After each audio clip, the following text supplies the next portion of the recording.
अस्सलाम वालेकुम नाज़रीन, पाक जीबीटी के साथ मैं हूं इब्रार हुसैन अस्तोरी। नाज़रीन, आज अपने वीलॉग शुरू करने से पहले एक शेर अर्ज़ करूंगा जिसे सुनकर आप भी यकीनन परेशान हो जाएंगे, यकीनन आप भी पेशमान हो जाएंगे, यकीनन आप भी सोचने पे मजबूर हो जाएंगे कि हमारी अदालतें, हमारा निज़ाम, हमारा सिस्टम कैसा है कि मेरे कत्ल के बाद उसने जफ़ा से तौबा, हाय उस ज़ोद पेशुमा का पेशुमा होना। यकीनन पेशुमा होना भी पड़ता है। सुप्रीम कोर्ट ऑफ पाकिस्तान में आज मोहसिन पाकिस्तान कौमी हीरो डॉक्टर अब्दुल कदीर खान की आज़ादा नकल व हरकत के हवाले से केस की समाअत थी, जबकि वो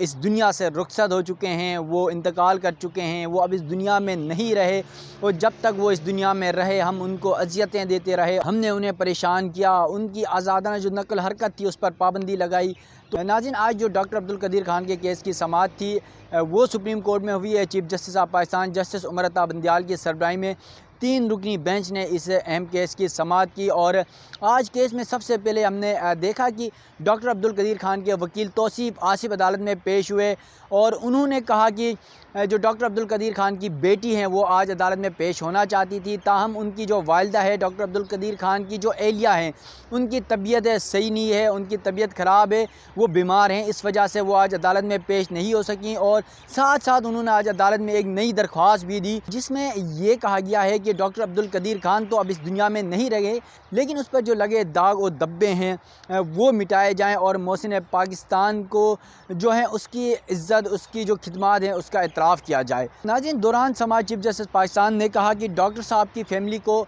मिलने की इजाज़त दी गई और उसके साथ साथ जब वो बीमार हुए तो वो आईसीयू में थे, तो वहाँ पर किसी को मिलने की इजाज़त नहीं थी क्योंकि वहाँ पर सिर्फ डॉक्टर ही मिल सकते थे, आईसीयू था वहाँ पर। और जब वो बीमार हुए उसके बाद भी उन्हें जो है वो घर में मुंतकिल किया गया और घर में उनकी फैमिली भी मिलती रही। उसके साथ साथ चीफ जस्टिस ने यह भी कहा कि डॉक्टर अब्दुल कदीर खान मोहसिन पाकिस्तान थे, वो कौम के हीरो थे और अब उनके इंतकाल के बाद उनकी फैमिली सुप्रीम कोर्ट आकर क्या करेगी, क्योंकि ये जो दरख्वास्त थी आज़ादाना नकल व हरकत और उस हवाले से वो अब गैर मौसर हो चुकी है। जबकि जो उनकी जो एप्लीकेशन जो आज आपने जमा कराई है उसके लिए आप मुतलका फ़ोरम पर चले जाएँ। दौरान समाअत जो डॉक्टर अब्दुल कदीर खान के वकील हैं तौसीफ़ आसिफ़, उसने कहा कि डॉक्टर अब्दुल कदीर खान बहुत ही मज़लूम थे, उनको आर्टिकल 15 की खिलाफ वर्जी करते हुए गैर कानूनी और गैर आइनी तरीके से नज़रबंद किया गया और उनकी नकल हरकत पर पाबंदी लगाई गई। और 2005 से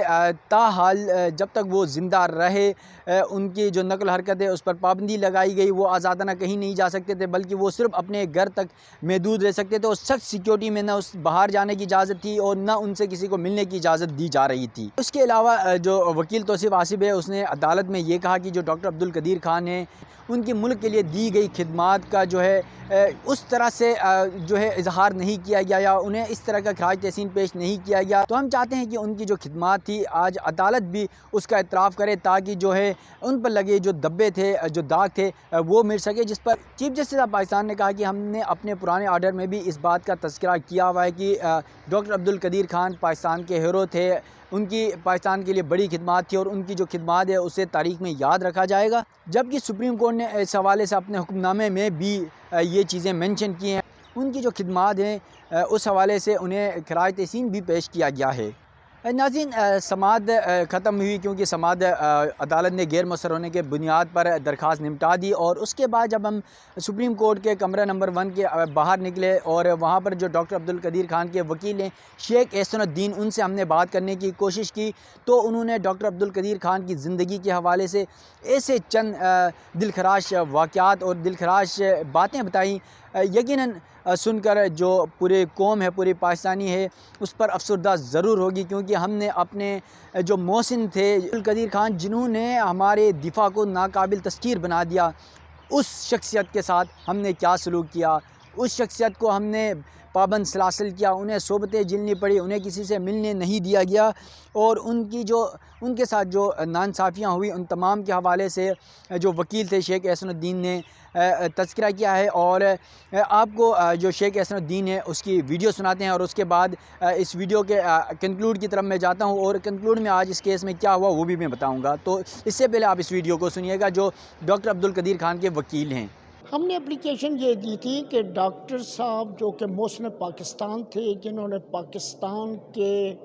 जो है उसके दफ़ा को नाकाबिल तस्खीर बनाया था, उनको एक नाकर्दा गुनाह की वजह से अरसा दराज तक कैदो बंद की सऊबतें बर्दाश्त करनी पड़ी, उनकी मूवमेंट पर पाबंदी लगाई गई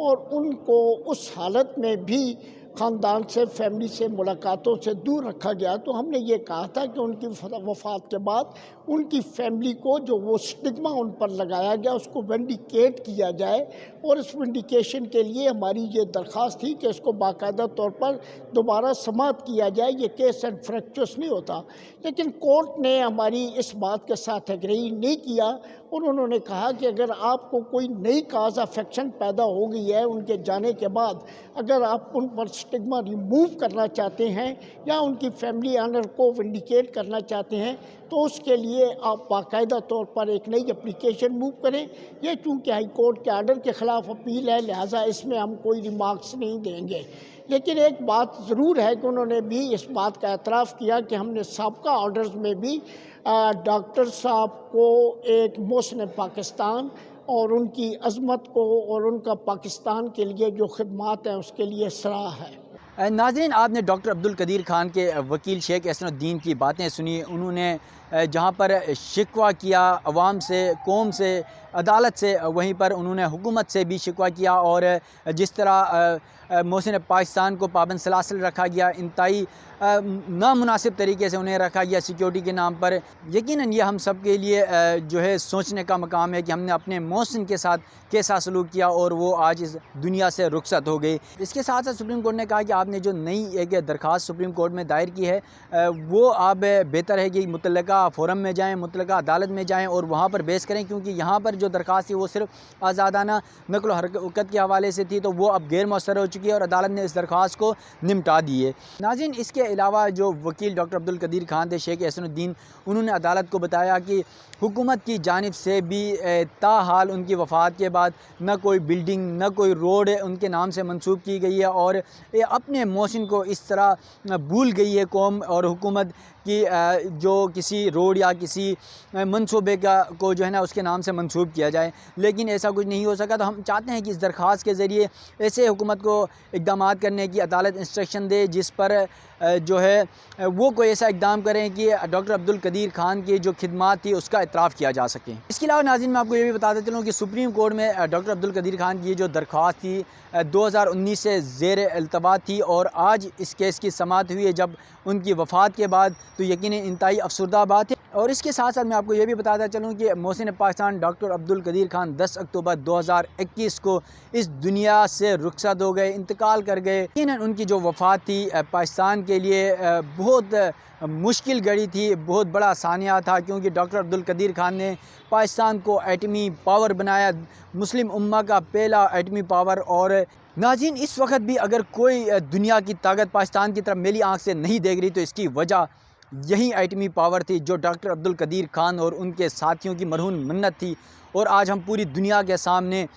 बिला झिझक डट कर ये कह सकते हैं कि हम एटमी पावर हैं, लेकिन हमने उस एटमी पावर, उस एटम बम बनाने वाले अपने मोहसिन पाकिस्तान डॉक्टर अब्दुल कदीर खान के साथ कैसा सलूक रखा, कैसा रवैया रखा, कैसा बर्ताव किया, ये हमारे लिए लम्हा फ़िक्रिया है। कहीं ऐसा ना हो कि हम अपने मोहसिनों को भूल जाए, क्योंकि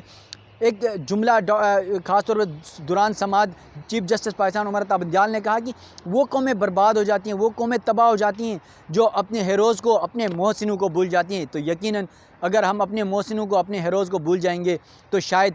हम भी पछताएंगे, शायद हमें भी अपने मोहसिनों से हाथ धोना पड़ेगा। अपनी मेज़बानी इब्रार हुसैन अस्तूरी को दीजिएगा इजाज़त। अल्लाह हाफ़िज़।